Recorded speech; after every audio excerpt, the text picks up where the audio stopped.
400 வருஷ அடிமைத்தனத்திலிருந்து விடுதலை, மோசேயின் பிறப்பு, வளர்ப்பு, உண்டாக்கப்பட்ட தெய்வங்கள் ஒன்றுமில்லை என்று சொல்லி அழிக்கப்பட்ட 10 வாதைகள், 10 பிரமாணங்கள், ஆசரிப்பு கூடாரம், 40 வருஷம் அவர்களை வழிநடத்தின ஆண்டவர் வாக்குத்தத்தம் பண்ணப்பட்ட தேசத்துக்கு வரும்படி அழைக்கிறார். யாத்திராகமம். வாருங்கள் சேர்ந்து படிப்போம் உங்கள் ஹோப் டிவியில்.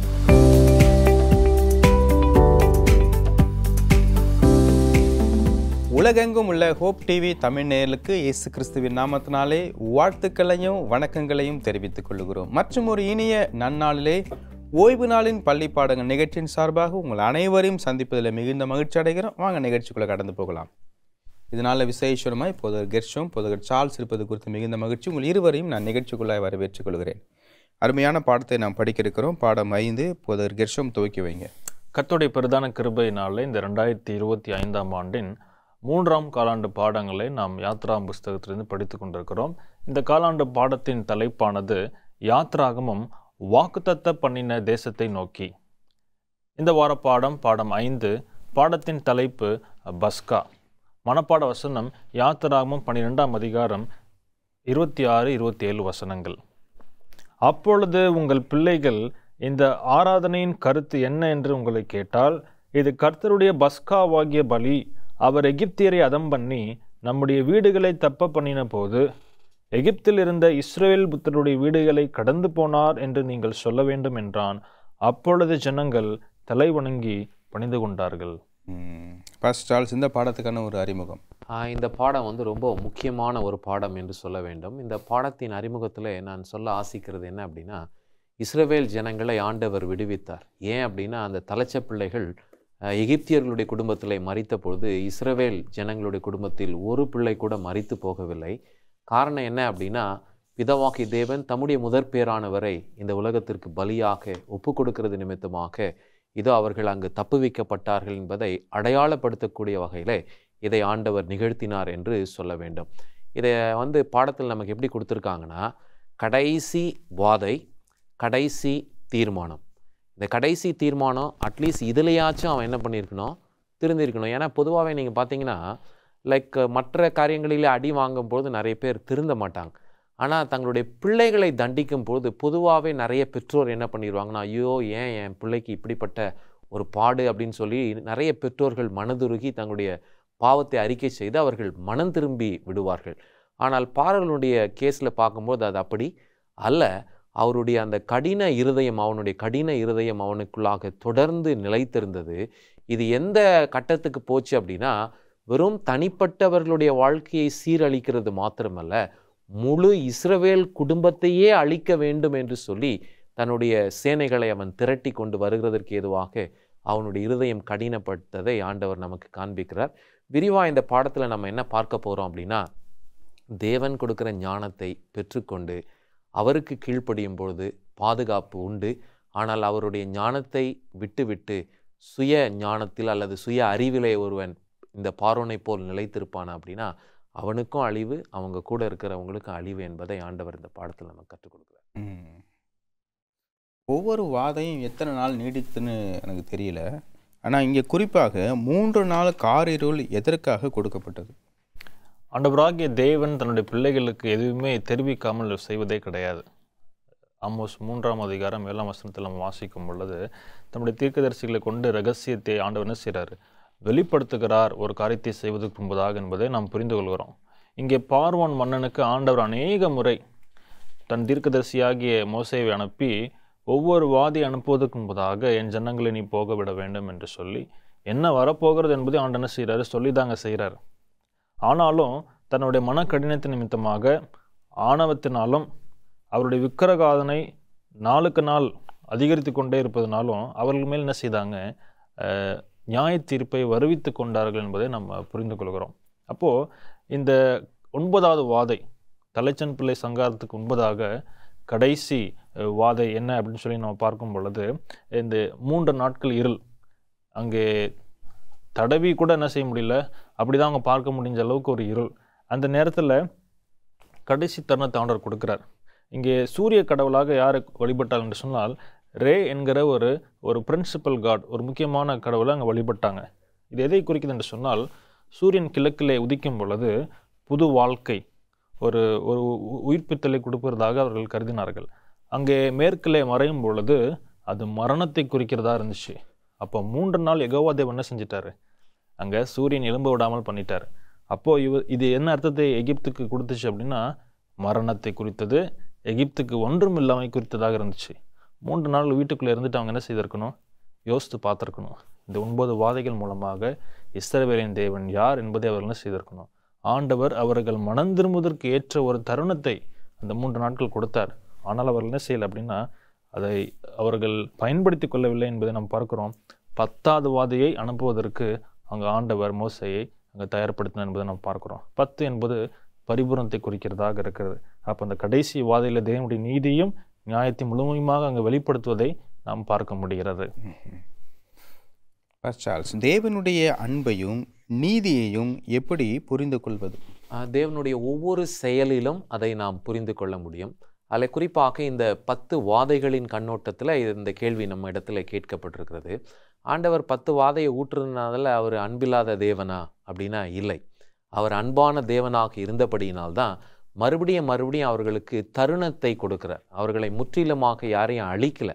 இந்த செயல்பாடுகளெல்லாம் நீங்கள் பார்த்தீங்கன்னா ஒரு விதமான துன்பத்தை அவர்களுக்கு கொடுத்து, அந்த துன்பத்தின் மூலமாக நீங்கள் பின்பற்றுகிற உங்களுடைய பெருமை அல்லது பிரிவினை, இந்த ஆக்ரோஷ குணம், மற்றவர்களை ஒடுக்குதல், அதை ஆங்கிலத்தில் எக்ஸ்ப்ளாய்ட்டிங் என்று சொல்லுகிறோம் அல்லவா, அவங்கள அமிழ்த்தி அவங்க மூலமாக நன்மையை பெற்றுக்கொண்டு சுயநலமான வாழ்க்கையை வாழ்கிற இப்படிப்பட்ட பார்வோனின் குணத்திற்கு விரோதமாக ஆண்டவர் நீதி செய்கிறவர் என்பதை காண்பித்தார். அப்போ இந்த 10 வாதைகள் எதை காண்பிக்கிறது என்றால், தேவன் நீதிபரர். அதை பார்வோனே தன்னுடைய வாயினாலே அவன் அறிக்கை பண்ணுகிறதை நம்முடைய வேதாகமத்தில் நாம் வாசிக்க முடியும். யாத்திரையாகமம் 9ஆம் அதிகாரம் 27வது வசனத்தில் நான் உங்களுக்கு வாசிக்கிறேன் பாருங்கள். அப்பொழுது பார்வோன் மோசேயையும் ஆரோனையும் அழைப்பித்து, நான் இந்த முறை பாவம் செய்தேன். அவன் பாவ அறிக்கை செய்கிறான். அந்த பாவ அறிக்கையோடு அவன் என்னத்தையும் சேர்த்து சொல்கிறான் பாருங்க, கர்த்தர் நீதி உள்ளவர், நானும் என் ஜனமும் துன்மார்க்கர். கடைசியாக ஆண்டவர் துன்மார்க்கரை அழிக்கும் பொழுதும் சாத்தானை அழிக்கும் பொழுதும் அவங்க இதே வார்த்தையை தான் சொல்ல போகிறாங்க. முழங்கால் யாவும் முடங்கி ஆண்டவர் நீதி உள்ளவர் என்றும் அவர் பரிசுத்தர் என்றும் அவருடைய பிரசன்னத்தில் எங்களால் என்ன பண்ண முடியாது, சந்தோஷமாக இருக்க முடியாது. அது எலன் ஒயிட் அம்மையார் சொல்லும் பொழுது ரொம்ப அழகாக அதை சொல்கிறாங்க. அவங்க எப்படி சொல்கிறாங்கன்னா, மனம் திரும்பாத ஒரு பாவியை பரலோகத்திலே கொண்டு போய் நித்திய நாளாய் வைக்க வேண்டும் என்று ஆண்டவர் விரும்பினால் அந்த பரலோகம் அவனுக்கு எப்படி இருக்காதான், சந்தோஷமான இடமா இருக்காதான். ஏன்னா அவன் பாவத்தில் பழகிட்டான், மறுபடியும் பாவம் செய்யணும். அப்படிப்பட்ட ஒரு இடம் அல்ல. அதனால் கடைசியாய் ஆண்டவர் அவர்களை அழிக்கும் பொழுதும் கர்த்தர் நீதி உள்ளவர், எங்களை அழிப்பதே நல்லது, அதுவே நீதியான தீர்ப்பு என்று அவர்கள் ஏற்றுக்கொள்வார்களாம். பார்வோனுடைய வார்த்தைக்கு அதை நாம் ஒப்பிட்டு அறிந்து கொள்ளுகிறோம். நல்ல பாடங்களை படித்துக் கொண்டிருக்கிறோம். ஒரு இடைவேளைக்கு பின்பாக மீண்டும் சந்திப்போம். பிரியமானவர்களே, ஒரு இடைவேளைக்கு பின்பாக மீண்டும் நிகழ்ச்சி தொடரும். பிரியமானவர்களே, இடைவேளைக்கு பின்பாக மீண்டும் நிகழ்ச்சிக்குள்ள நம்ம கடந்து போகலாமா? அருமையான பாடத்தை நாம் படித்துக் கொண்டிருக்கிறோம். பாஸ்டர் கிர்ஷம், உங்களுக்கான கேள்வி, எப்படி எகிப்திலிருந்து தப்பித்து கொள்ள வேண்டும் என்பதை தவிர்த்து எப்படி பஸ்காவை ஆசரிக்க வேண்டும் என்று ஆலோசனை கொடுக்கப்பட்டது. இது எப்படி புரிந்து கொள்வது? இப்போ 9 வாதைகள் முடிந்தாயிற்று. இப்போ அடுத்த கடைசி வாதை, இவர்கள் புறப்பட்டு எகிப்தை விட்டு போக வேண்டிய ஒரு சூழ்நிலை தான். அப்போ ஆண்டவர் என்ன செய்திருக்கணும் அப்படின்னா, நீங்கள் புறப்படும் பொழுது என்னென்ன காரியங்கள்லாம் செய்யணும், புறப்படுவதற்கான ஆயத்தங்களை செய்ய வேண்டும். ஆனால் மாறாக ஆண்டவர் இங்கே வேறு ஒரு காரியத்தை இங்கே யாத்திராம் 12ஆம் அதிகாரத்திலே அங்கே ஜனங்களுக்கு சொல்லுகிறார். என்ன என்று சொல்லி பார்க்கும் பொழுது 12ஆம் அதிகாரம் வசனம் 2, இந்த மாதம் உங்களுக்கு பிரதான மாதம், இது உங்கள் வருஷத்தின் முதல் மாதமாக இருக்கதாக. அப்போது இங்கே புறப்படுவதற்கு ஆயத்தம் என்கிற நோக்கத்தை தவிர்த்து தேவனை தொழுது கொள்வதற்கான நோக்கம் அங்கே மாறுகிறதை நாம் பார்க்க முடியும். அப்போது வருஷத்தின் முதல் மாதம் 10ஆம் தேதியிலே நீங்கள் என்ன செய்ய வேண்டும், ஒரு குடும்பத்திற்கென்று ஒரு ஆட்டுக்குட்டியை தெரிந்து கொள்ள வேண்டும். பஸ்காவை ஆசரிப்பதற்கு என்னென்ன ஆயத்தங்கள் செய்ய வேண்டும் என்பதை ஆண்டவர் அவங்க போதிக்கிறார். 2வது வசனம் 4 பார்க்கும் பொழுது, நீங்கள் எல்லாரும் இதை கலந்து கொண்டு இதில் பங்கு கொள்ள வேண்டும், எல்லாரும் புசிக்க வேண்டும். ஒருவேளை அதிகமாக இருக்கும் அப்படின்னா உங்கள் சக வீட்டில் இருக்கிறவர்களை பக்கத்து வீட்டுக்காரங்களை என்ன செய்துங்க சேர்த்து கொண்டு நீங்கள் சாப்பிட வேண்டும் என்று சொல்லி சொல்லப்படுகிறது. வசனம் 5 பழுதற்ற 1 வயது ஆண் ஆட்டுக்குட்டி நீங்கள் என்ன செய்யணும் தெரிந்து கொள்ள வேண்டும். வசனம் 6 14ஆம் நாளிலே சாயங்கால வேளையிலே அதை அடித்து இரவிலே நீங்கள் என்ன செய்ய வேண்டும் புசிக்க வேண்டும். அதுக்கு முன்பதாக அந்த இரத்தத்தை எடுத்து அந்த நிலைக்கதவிலே நீங்கள் பூச வேண்டும் என்று சொல்லி ஆண்டவர்களுக்கு அறிவுறுத்துகிறார். வசனம் 8 அந்த ராத்திரியிலே அவர்கள் புசிக்க வேண்டும். அதை குறித்து வசனத்தை வாசிக்கும் பொழுது மாம்சத்தை நெருப்பிதிலே சுட்டு புளிப்பில்லா அப்பத்தோடும் கசப்பான கீரையோடும் அதை புசிக்க கடவர்கள். இப்போ வசனம் 10 சொல்றாரு, எதையும் மீதம் வைக்காம என்ன செய்யுங்க புசிங்க. எப்படி புசிக்க வேண்டும் என்பதை வசனம் 11 வாசிக்கும் பொழுது அதை புசிக்க வேண்டிய விதமாவது நீங்கள் உங்கள் அறைகளில் கச்சையை கட்டி கொண்டு கால்களில் பாதரட்சியை தொடுத்து கொண்டும் கையில் தடியை பிடித்து கொண்டும் அவசரமாக போகிறது போல் நீங்கள் என்ன செய்யணும் அதை செய்ய வேண்டும் என்று சொல்லி அவர்களுக்கு அதுக்கான ஆலோசனைகளை கொடுப்பதை அங்கே பார்க்க முடிகிறது. இது வித்தியாசமாக இருக்குது. என்னென்னா ஒரு இடத்துல ஃபியூனரல் சர்வீஸ் நடத்துகிறாரு எகிப்தில், இங்கே கம்யூனிட்டி சர்வீஸ் நடத்துகிறாரு. ஆண்டவர் தான் வெளிச்சம் நடக்க போகுது. இப்போ எனக்குடைய கேள்வி என்னென்னா பஸ்கா என்ற வார்த்தையின் பொருள் என்ன? இதை ஆங்கிலத்தில் ரொம்ப ஈஸியாக பிரித்து சொல்லிடலாம். பாஸ் ஓவர் என்று சொல்லுகிறோம். அவர்கள் கடந்து போகிறதுக்கு ஏதுவாக ஆண்டவர் ஒரு வாய்ப்பை அவர்களுக்கு கொடுக்குறார். இவ்வளவு நாள் ஏறக்குறைய 430 வருஷம் அவங்க எகிப்து தேசத்தில் இருந்துட்டாங்க. இவங்களை ஆண்டவர் விடுதலையாக்கி கொண்டு போனோம். இப்போ 10 வாதைகளின் நோக்கமே என்ன அப்படின்னா 10வது வாதை ஊற்றப்பட போகிறது. இதற்கு முன்னாடி 9 வாதைகளை ஆண்டவர் ஊற்றிட்டார். இதில் அநேக ஜனங்களுடைய இருதயங்களை ஆயத்தம் பண்ணிட்டார். இப்போ இந்த பஸ்கா எதை அடையாளப்படுத்துகிறது என்றால் பாஸ்டர் ஏற்கனவே விளக்கி சொன்னது போல அது கிறிஸ்துவை மையப்படுத்தக்கூடிய ஒரு மிக முக்கியமான ஒரு ஆராதனையாக அவர்களுக்கு இருந்தது. அந்த ஆடு சும்மா அடிக்கப்படுகிறது மாத்திரமல்ல, அதனுடைய எலும்புகளில் ஒன்றாகிலும் முறிக்கப்படக்கூடாது என்பது தேவனுடைய கட்டளை. ஆண்டவர் என்ன பண்ணுறாருன்னா முதல்ல இவங்க விருத்த சேதனம் அடையணும். விருத்த சேதனம் அடைந்தவர்கள் அதில் என்ன பண்ணலாம் பங்கு பெறலாம். விருத்த சேதனம் புதிய ஏற்பாட்டில் எதற்கு ஒப்பனையாக இருக்குது அப்படின்னா ஞானஸ்தானத்திற்கு ஒப்பனையாக இருக்குது. பரிசுத்தாவின் அபிஷேகத்தை பெறுகிறதற்கு அடையாளமாக இருக்கிறது. இந்த பஸ்கா எதற்கு அடையாளமாக இருக்குன்னா நம்ம புதிய ஏற்பாட்டில் திருவிருந்து அப்பத்தை பிட்டு திராட்சை ரசத்தை பருகிறோம் இல்லையா, அந்த நியமனத்திற்கு இணையாக இந்த பஸ்காவை நாம் ஒப்பிட்டு பார்க்கிறோம். இந்த நியமனத்தை அவர்கள் எப்படி கை கொண்டார்கள் என்றால் புளிப்பில்லாத அப்பத்தை அவர்கள் புசிக்க வேண்டும். கசப்பான கீரை, இந்த கசப்பான கீரை எதை நினைப்பூட்டினது என்றால் அவர்களுடைய கசப்பான அனுபவம். இந்த புளிப்பில்லாத அப்பம் எதை குறிக்கிறது என்றால் பாவத்தன்மை அவர்களில் இனி இருக்கக்கூடாது, அவர்கள் புதிதாக்கப்பட்டவர்கள் அல்லது பிரித்தெடுக்கப்பட்டவர்கள் என்பதை அடையாளப்படுத்தக்கூடிய வகையில் இந்த நியமனத்தை ஆண்டவர் அவர்கள் கொடுக்குறாரு. யாரெல்லாம் இதை அனுசரித்தாங்களோ அவங்களுடைய வீட்டிலையும் தலைச்ச பிள்ளைங்களும் சரி மிருகங்களும் சரி எல்லாமே பத்திரமாய் இருந்தது. ஆண்டவர் காத்தார். ஏன் அப்படின்னா அவருடைய நிலக்கால்களிலே ரத்தம் பூசப்பட்டு இருந்தது. இன்றைக்கி நிறைய பேர் ஹிந்துஸ்க்கு தெரியல, சிகப்பு கலர் பெயிண்ட் எடுத்து வாசக்காலில் அப்படி பூசிக்கிறாங்க. ஆனால் இதனுடைய அர்த்தம் இங்கே தான் யாத்திரையாகமும் 12:13 கொடுக்கப்பட்டிருக்கிறது என்பது அவங்களுக்கு தெரியல. தொடர்ந்து பேசுவோம். பாஸ்டர் கெர்ஷம், உங்களுக்கு என்னென்னா பஸ்கா ஆட்டுக்குட்டியின் ரத்தத்தின் முக்கியத்துவம் என்ன? இப்போ பாஸ்டர் பேசின தொடர்ச்சியை தான் நம்ம படிக்கிறோம். இந்த பஸ்கா பண்டிகையில் மிக முக்கியமாக பார்க்கக்கூடியது அந்த பலியிடப்படுகிற அந்த ஆட்டுக்குட்டியின் ரத்தம் தான். ஏனென்று சொன்னால் விசுவாசத்தின் அடையாளமாக என்ன செய்கிறாங்க, நிலைக்கால்களிலே அதை பூசுகிறார்கள். அவர்கள் இன்னும் எகிப்தை விட்டு வெளியே போகலை, ஆனாலும் விசுவாசத்திலே ஆண்டவர் அவர்களை சந்திப்பார். அந்த சங்கார தூதன் அவர்களை கடந்து செல்லும் பொழுது எபிரேய பிள்ளைகள் பாதுகாக்கப்படுவார்கள் என்கிற நம்பிக்கை விசுவாசத்தோடு என்ன செய்கிறாங்க, ஒரு வெளிப்பாடாக இதை செய்கிறார்கள். இதை நம்ம எதற்கு ஒப்பிடுகிறோம் என்று சொன்னால் யோவான் 1:29 பஸ்கா ஆட்டுக்குட்டியா என்று சொன்னால் ஆண்டவராகிய இயேசு கிறிஸ்து.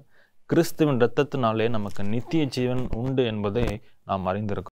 பஸ்கா எகிப்திலிருந்து பெற்ற விடுதலையை முன் சுட்டி காட்டுவது மாத்திரமல்ல, அது எதற்கு அடையாளமாக நாம் பார்க்கிறோம் அப்படின்னா பாவத்தின் கட்டிலிருந்து கிறிஸ்து தமது ஜனங்களை விடுவிக்கும் மாபெரும் விடுதலையை முன் சுட்டி காட்டுவதாகவும் அதை நினைவுபூட்டுவதாகவும் மாத்திரமல்ல ஒரு அடையாளமாகவும் இருந்தது என்பதை நாம் இங்கே புரிந்து கொள்கிறோம். இதுதான் அங்கே பேதுரு நிருபத்தில் எழுதும்போது என்ன எழுதுகிறாரு, 1 பேதுரு 1:18-19 அழிவுள்ள வஸ்துகளாகிய வெள்ளியினாலும் பொன்னினாலும் மீட்கப்படாமல் குற்றமில்லாத மாசற்ற ஆட்டுக்குட்டியாகிய கிறிஸ்துவின் விலையேறப்பட்ட இரத்தத்தினாலே மீட்கப்பட்டிருக்கிறோம் என்று சொல்லியிருக்கிறார்.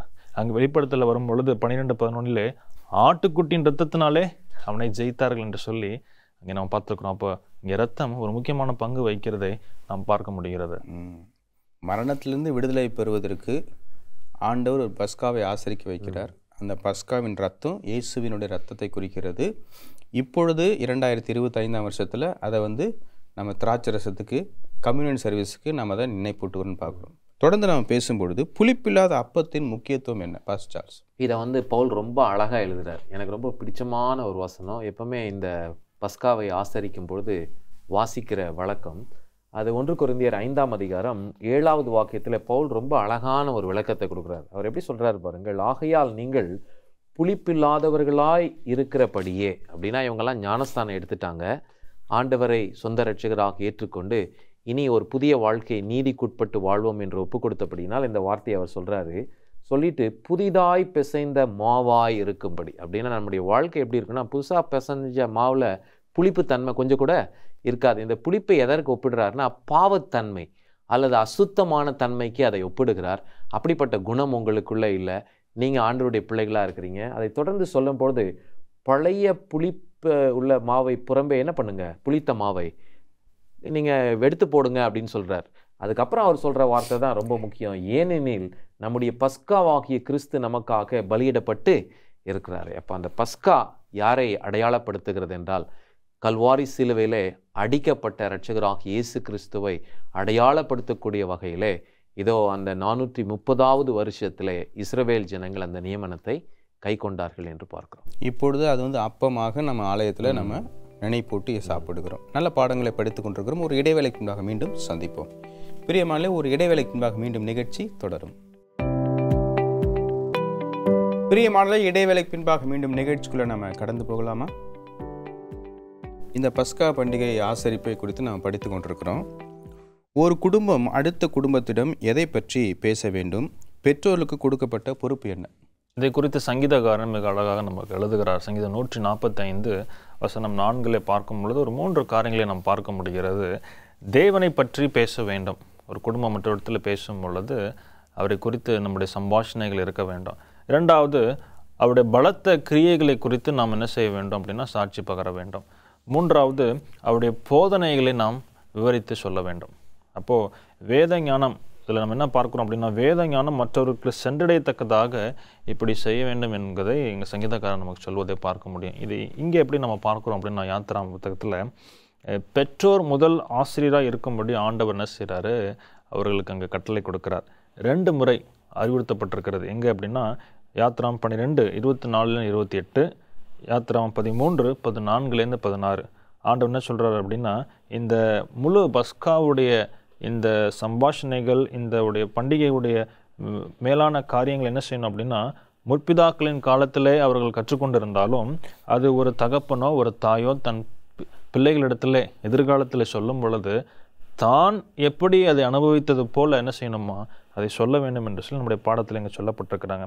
அதுதான் அங்கே உபாகமத்திலே ஆண்டவர் கட்டளை கொடுக்கும் பொழுது 6:6 உபாகம் 6:6 வாசிக்கும் பொழுது, இன்று நான் உனக்கு கட்டளையிடுகிற வார்த்தைகள் உன் இருதயத்தில் இருக்க கடவது, நீ அவைகளை உன் பிள்ளைகளுக்கும், வசனம் மேலே வாசிக்கிறேன், கருத்தாய் போதித்து நீ உன் வீட்டில் உட்கார்ந்திருக்கிற போதும், வழியில் நடக்கிற போதும், படுத்துக்கொள்கிற போதும், எழுந்திருக்கிற போதும் அவைகளை குறித்து பேச வேண்டும். ஆண்டவர் ஒரு பெஸ்ட் பேரண்டல் கவுன்சிலிங் என்ன செய்கிறார் இங்கே கொடுப்பதை நாம் பார்க்க முடிகிறது.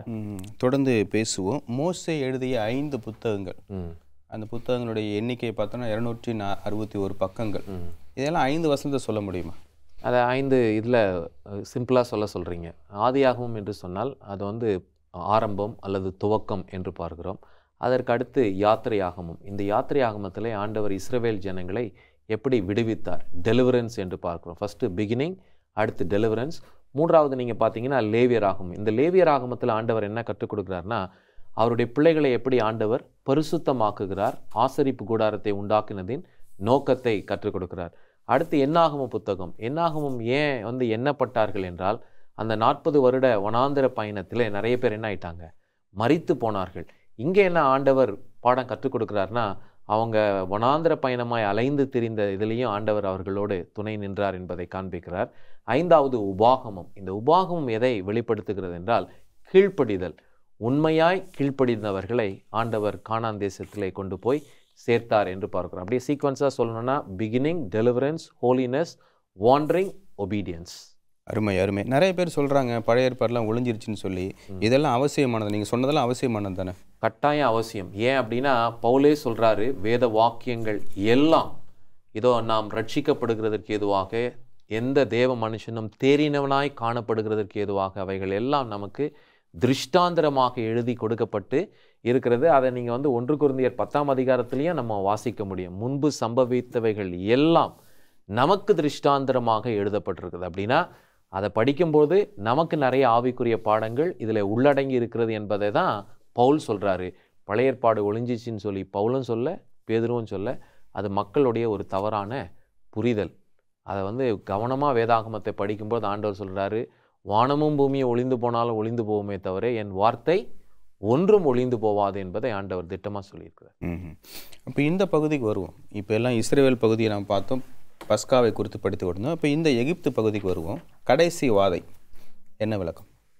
அங்கே 12ஆம் அதிகாரம் 21-30 வாசிக்கும் பொழுது, அங்கே எகிப்தின் பார்வோனின் அரண்மனை தொடங்கி கடைநிலை ஊழியர்கள் வரைக்கும் இருக்கக்கூடிய எல்லா மிருகஜீவன தலைச்சன் பிள்ளைகள் அங்கே சங்கரிக்கப்பட்டார்கள் என்பதை நம்ம பார்க்க முடிகிறது.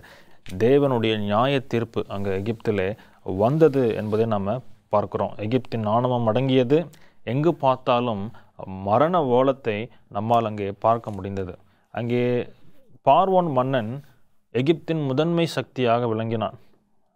அவனுடைய குமாரன் தலைச்சன் பிள்ளை சன் ஆஃப் அ காட், தேவனுடைய முதற்பேரான குமாரன் என்று சொல்லி அவர்கள் நம்பினார்கள்.